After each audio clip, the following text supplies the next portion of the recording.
we face numerous challenges on everyday basis. So you might also have faced few challenges in your life professionally. So how you navigated those challenges and what are the basic learnings from those challenges? Honorable Prime Minister Mr. Modi, he launched his flagship program Beti Bachao Beti Padhao. So this is Save the Girl Child, Educate the Girl Child.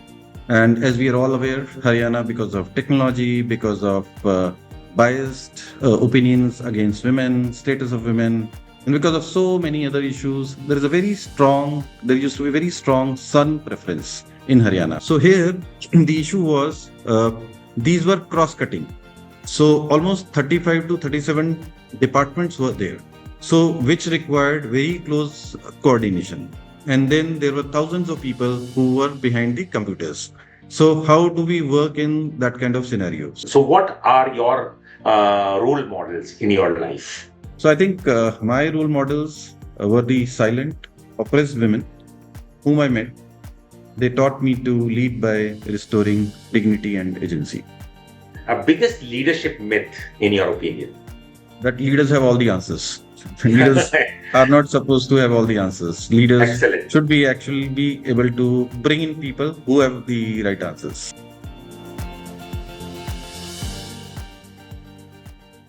Very good morning, all of you. Welcome to Voices of Change, a global leadership series, where we bring insights and experiences from global health leaders across the globe who are shaping the future of public health. I am Dr. Sonu Goyal, working as professor in PGI Chandigarh, and today we'll be diving into a very timely topic on leadership with our guest for today, Dr. Rakesh Gupta. So Dr. Rakesh Gupta, who is currently holding the charge of Additional Secretary to President of India, he has held PhD in maternal and child health and health system from Johns Hopkins Bloomberg School of Public Health, US, and BTech in chemical engineering from IIT Delhi. His academic background has equipped him with strong system thinking approach and combining the data-driven decision-making for practical policy execution. With over 28 years of experience in public service, Dr. Gupta has worked at every level of the governance, right from the district administration to now the President of India's Secretariat. He is currently Additional Secretary to President of India, where he leads multiple initiatives to enhance the institution's public role through diplomatic, cultural, and civic engagement. This includes opening Rashtrapati Bhavan spaces to over 2 million visitors annually and reimagining ceremonial events to be more inclusive and accessible. Previously, as Joint Secretary in Ministry of Women and Child Development, he has led relaunch of Mission Shakti, improved maternal schemes, and supported legislation such as Prohibition of Child Marriage Amendment Bill. He also forged national partnership to strengthen psychosocial and gender-based programs.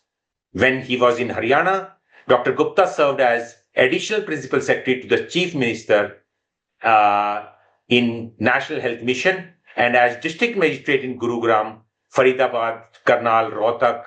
He has led ground-level governance improvement. One of his most impactful and often lauded scheme is the Chief Minister's Good Governance Associate program, which embodied over 200 young professionals in district offices to drive service delivery reforms. This led to pioneering efforts like Antodaya Saral, Saksham Haryana, and merit-based recruitment systems, strengthening transparency and accountability. And Dr. Gupta believes in building institution that listens to data, community, and people, a vision he continues to pursue in the journey towards a more inclusive and responsive India. Thank you, Dr. Gupta, for being with us. Thank you, Professor Goyal, for having me here. It's good to see you after a long time. Thank you. Thank you for having me here. Yeah.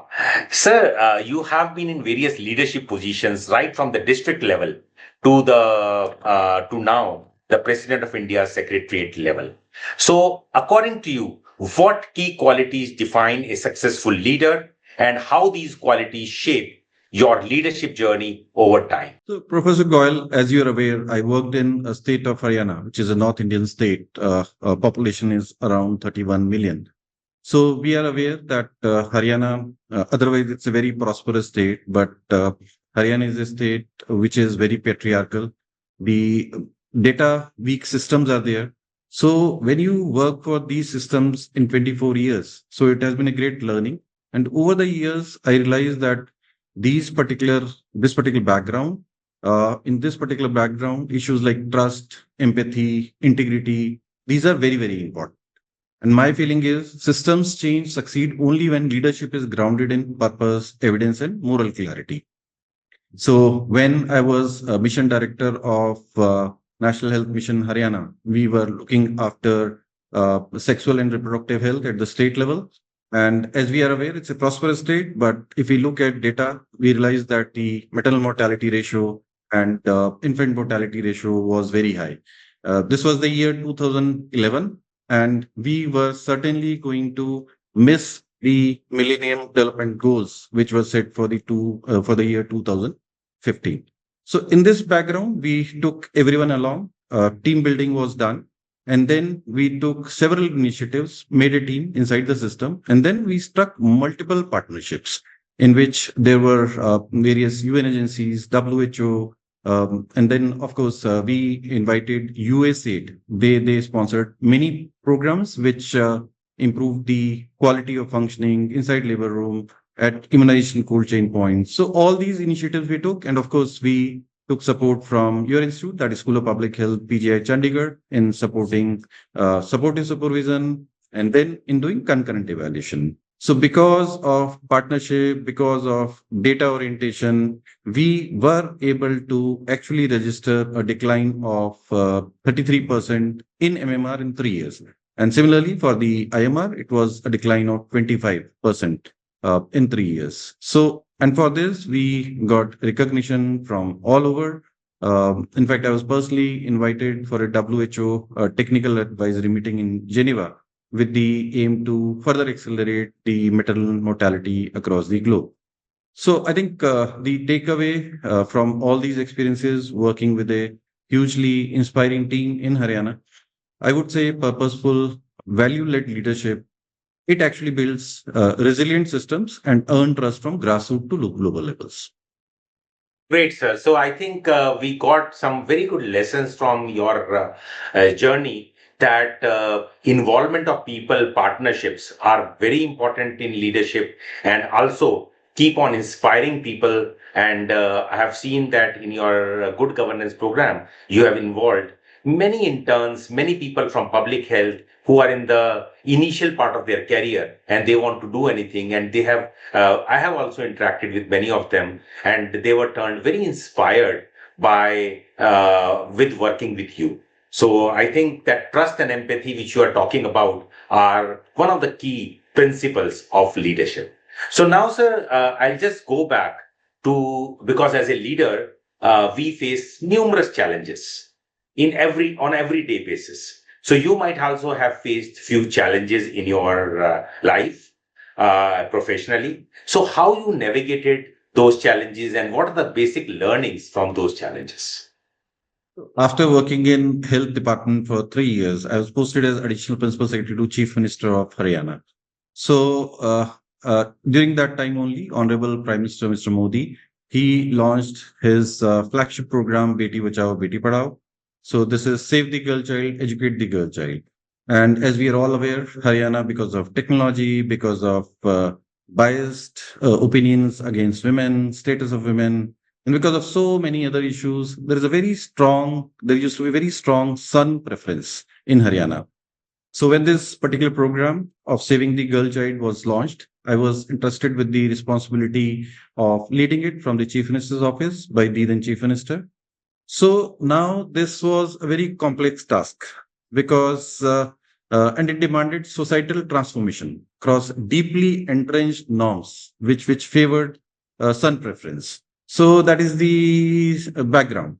So in this background, I think our understanding right in the beginning was so we needed behavioral change to happen, social and behavioral change.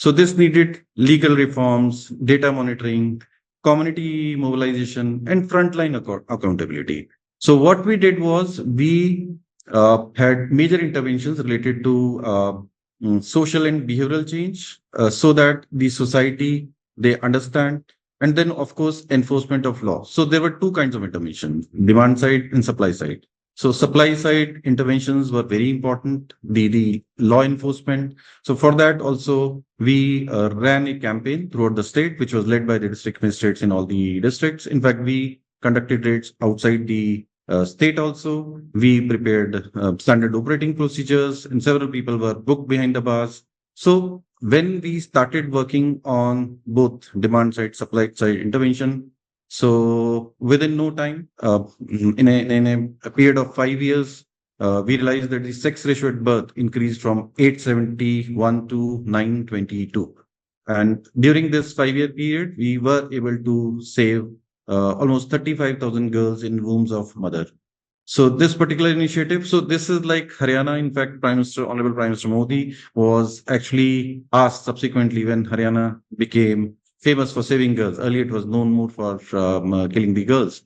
So he was asked why he chose Haryana to be the state where he launched a national level program. So which was a very risky kind of decision.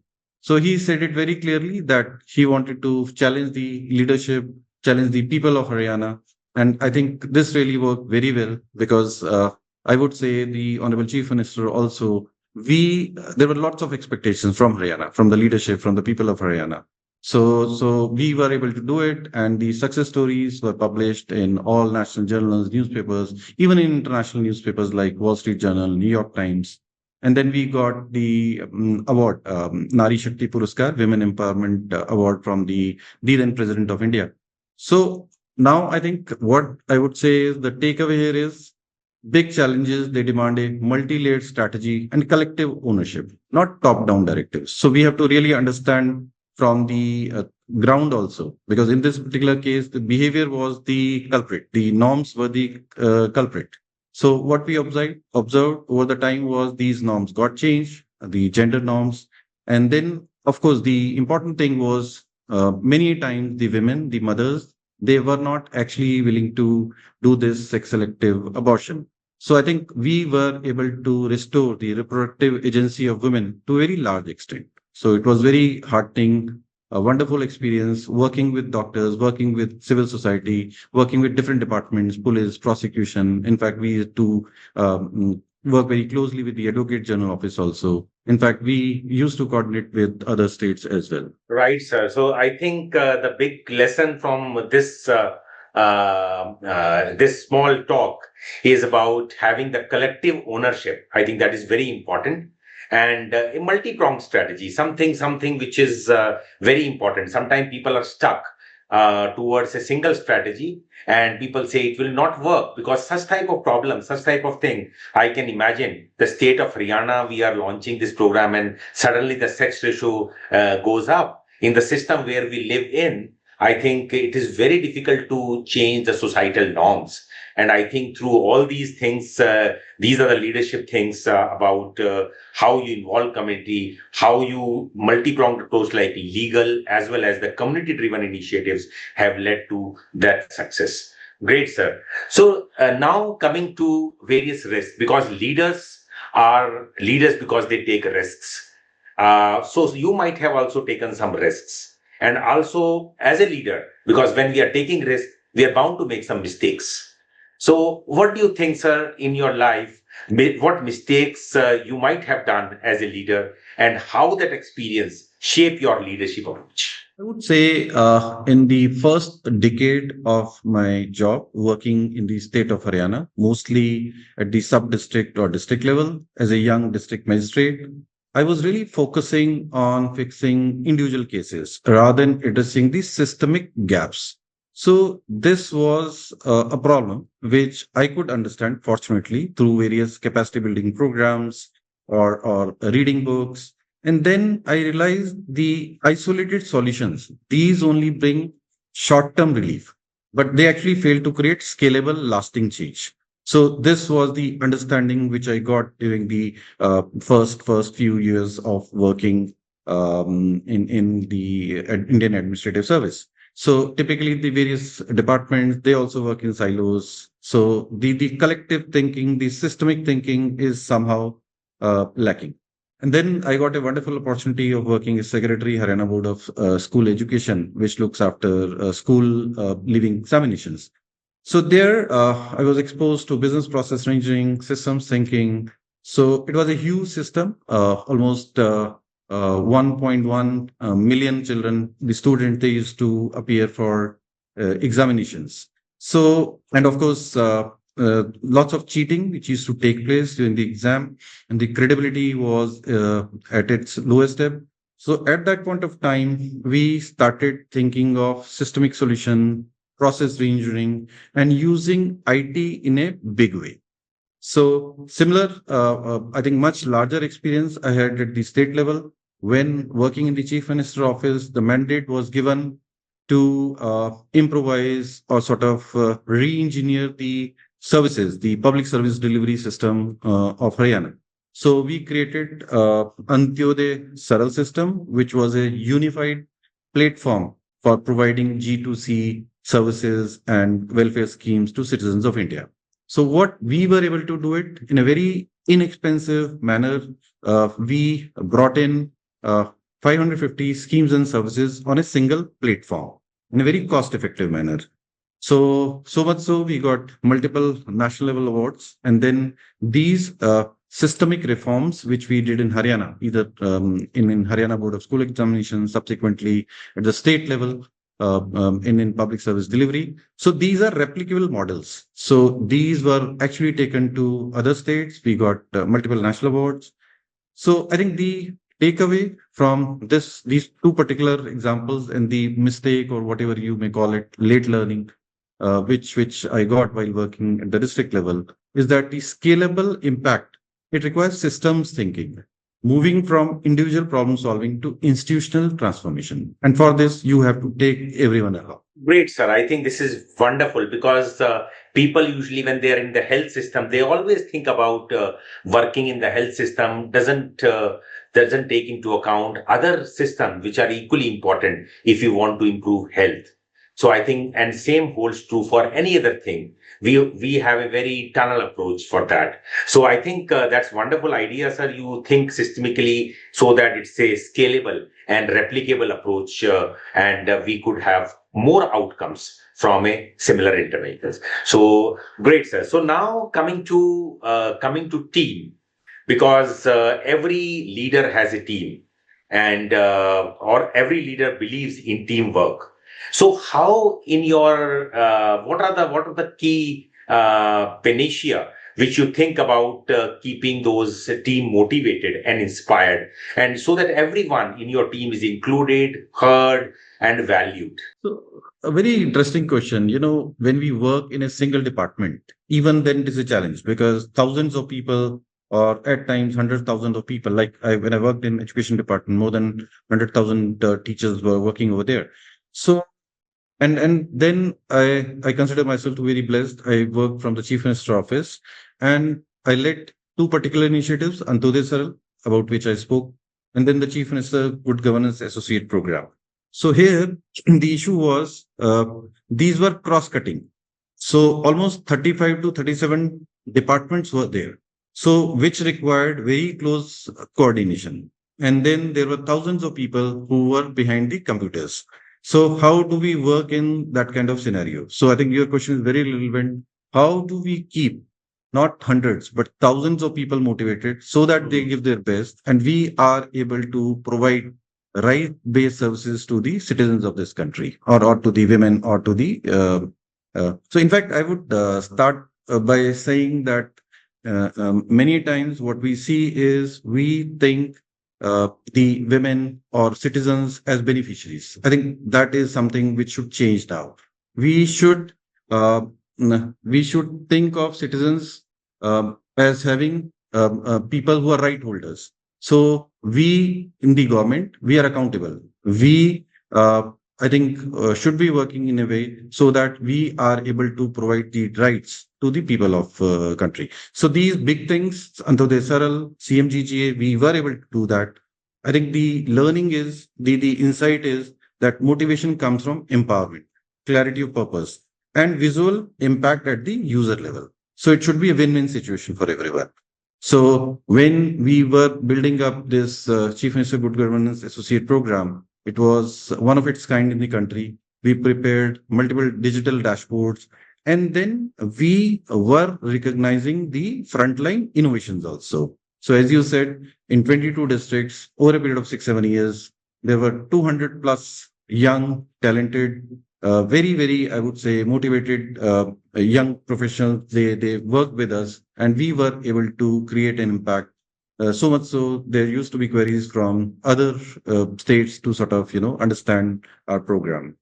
So I think the quick takeaway is inclusion is sustained when people see themselves as co-creators of outcomes and impact on ground, not just implementers. So I think here our feeling was that we should involve everyone. They should see themselves as part of decision making and as part of the entire implementation process. I really love this word of co-creation, sir, because co-creation versus implementer, that makes a huge difference.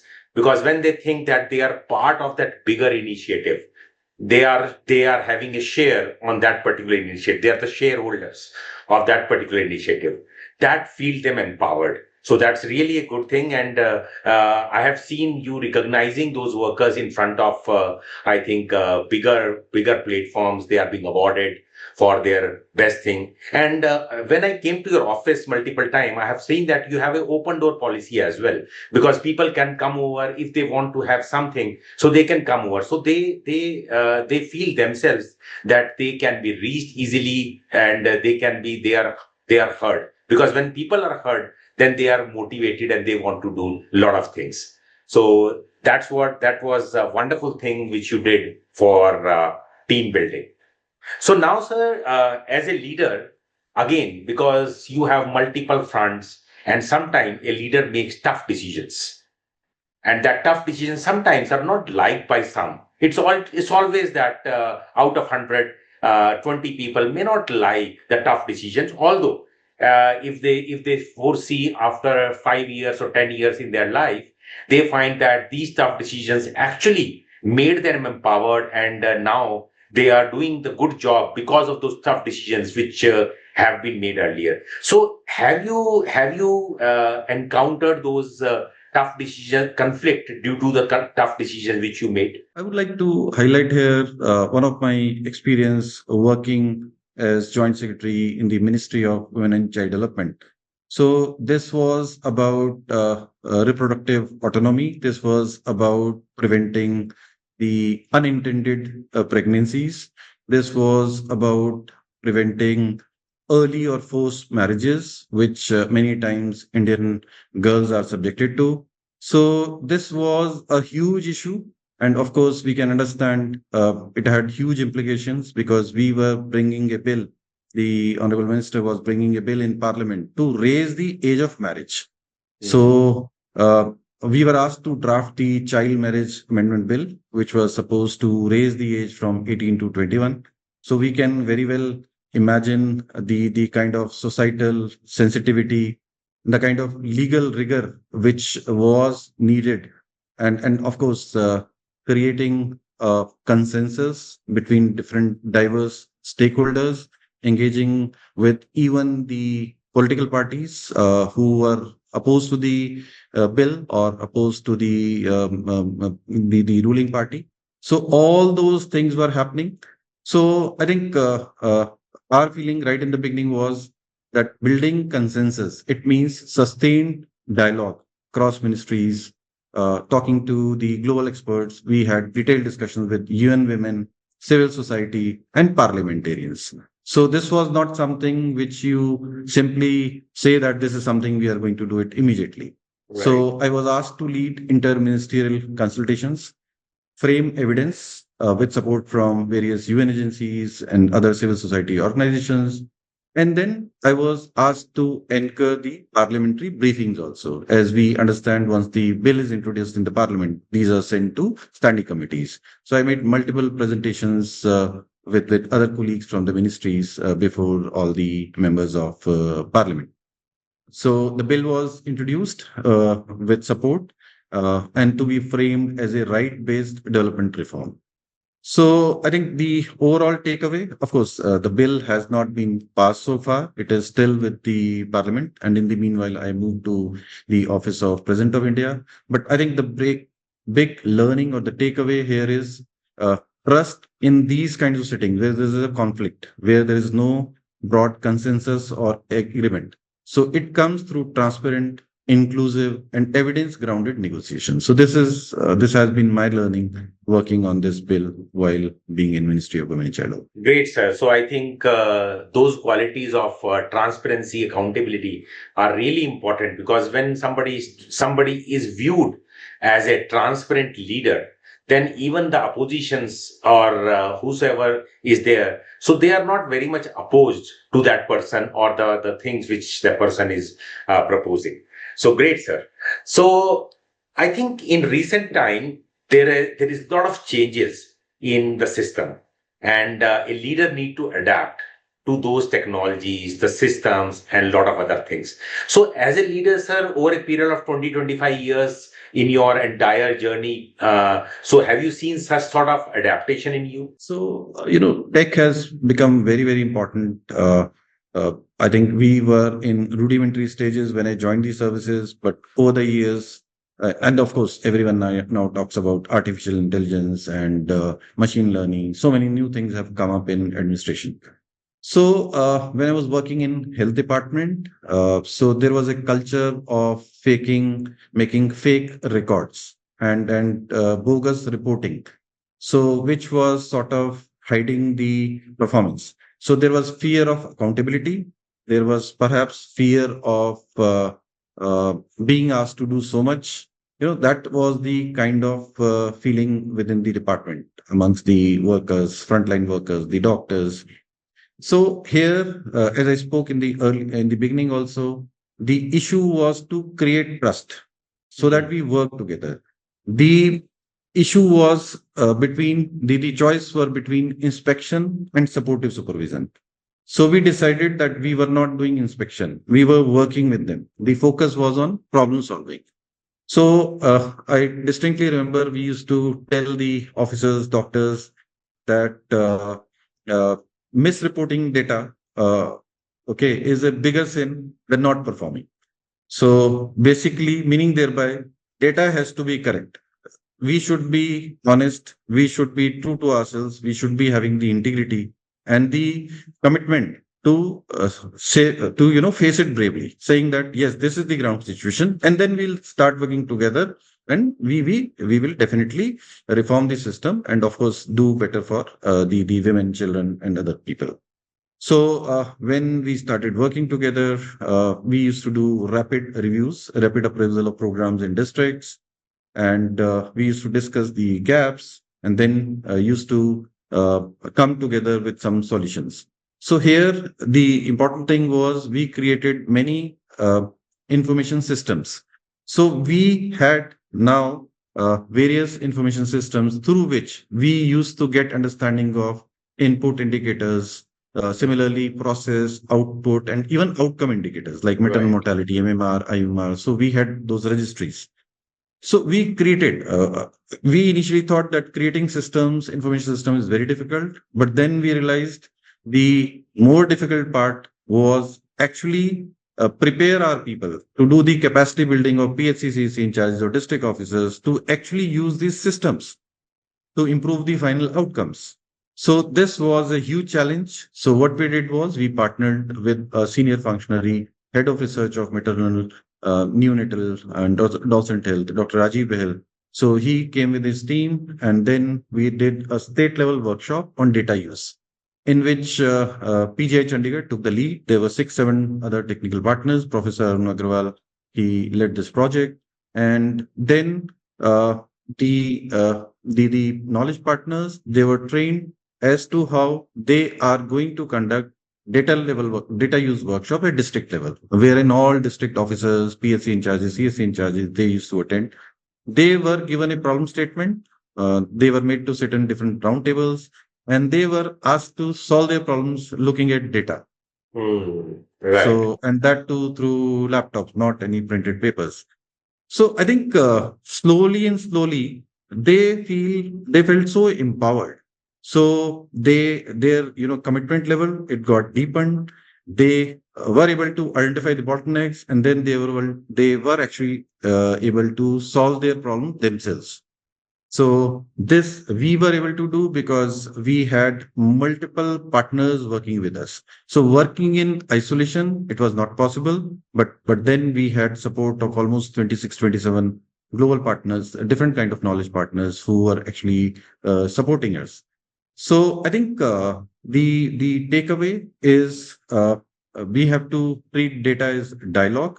We have to create safe places where people can actually discuss, collaborate, work together, and solve problems, not hide them.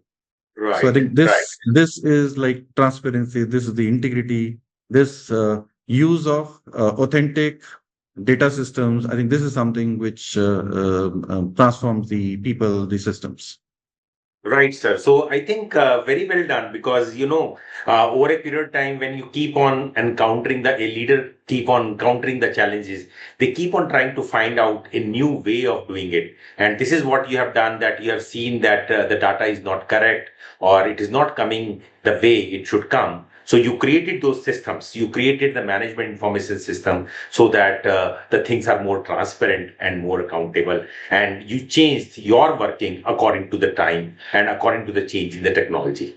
So now, sir, because every leader have some person or situation behind that person. So what are your role models in your life?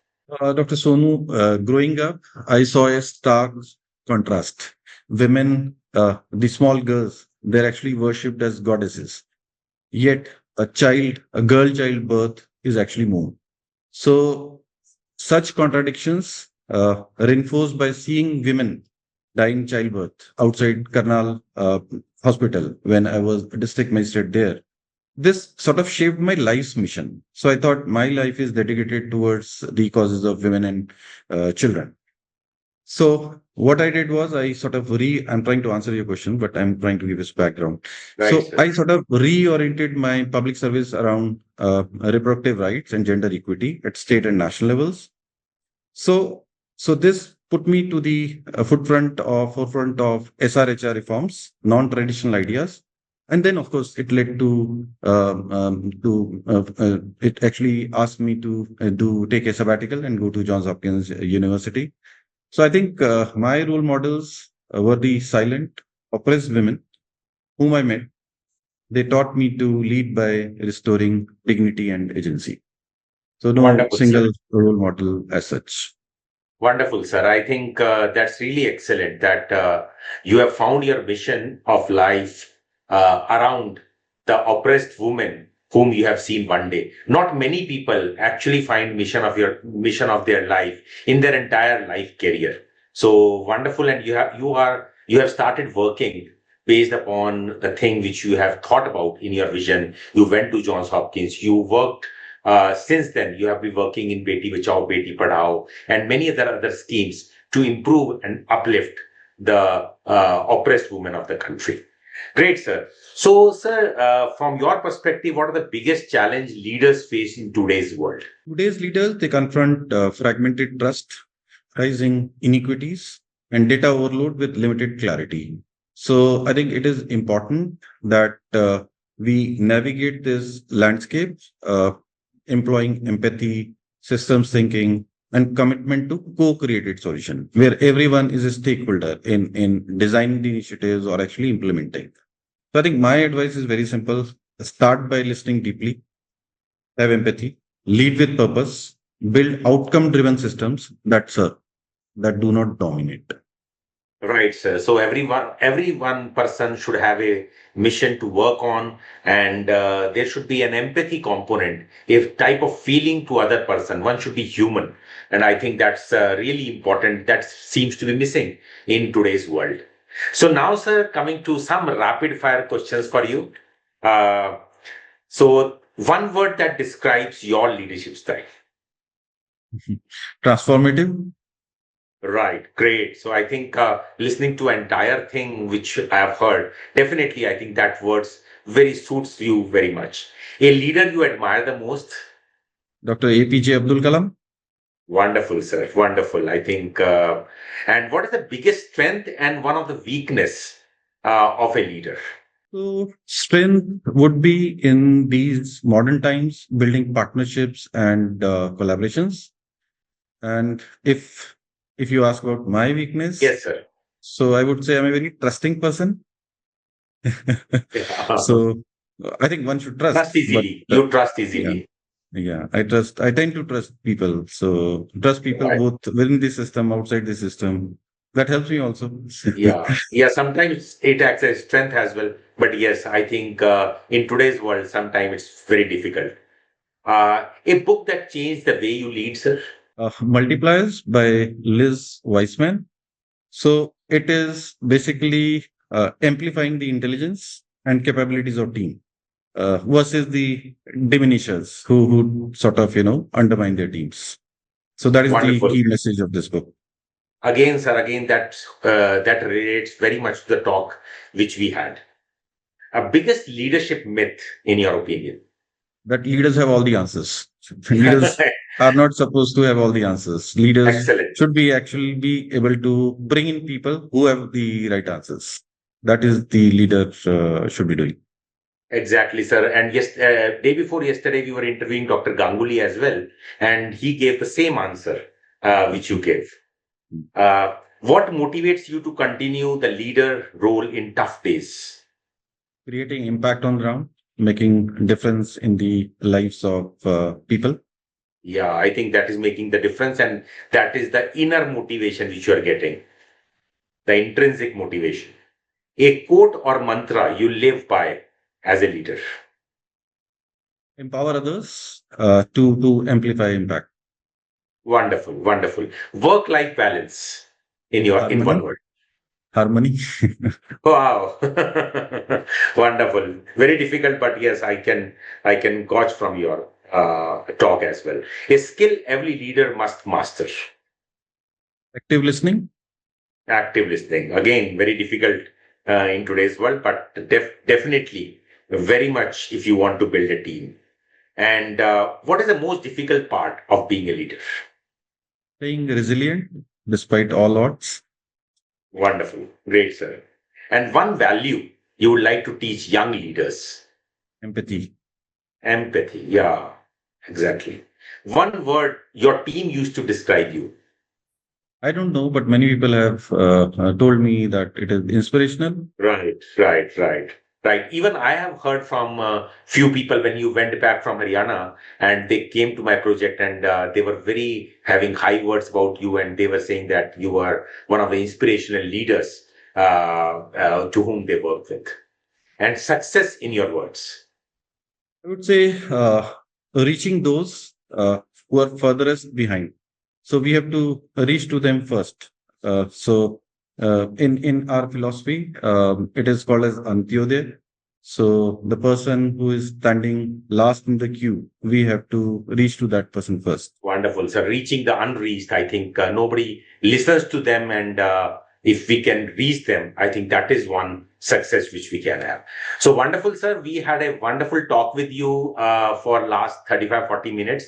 And there are a lot of lessons I have written. But just to summarize few of them, that as a leader, I think you should have a common mission. And one person, one leader has to find one mission in the society, and leaders should be empathetic, and leaders should solve the problem in a team and in a multi-dimensional fashion and as a system, not individually, and think broadly to a problem so that it shall have a sustainable and scalable solution rather than a temporary solutions, and believing in partnerships and trusting people. I think these are another domains of a successful leader. And again, changing with the technology. I think as the technology changes, the leader should adapt themselves with the changing technologies, and one should create more leaders. And I think this is what you have told in the team building, that they should think themselves as co-creators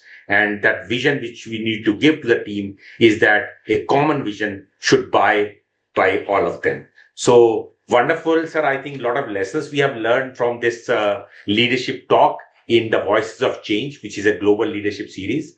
And thank you for being with us. And thank you for sparing your time and speaking to us in the Voices of Change, a global leadership series. Thank you so much, Professor Goel. It has been a wonderful interacting with you. And when I got to know about this topic 1 or 2 days ago, so I think that gave me an opportunity to reflect on myself and reflect on what all we have been doing during last 28 years. Thank you so much. Thank you for having me here. Thank you, sir.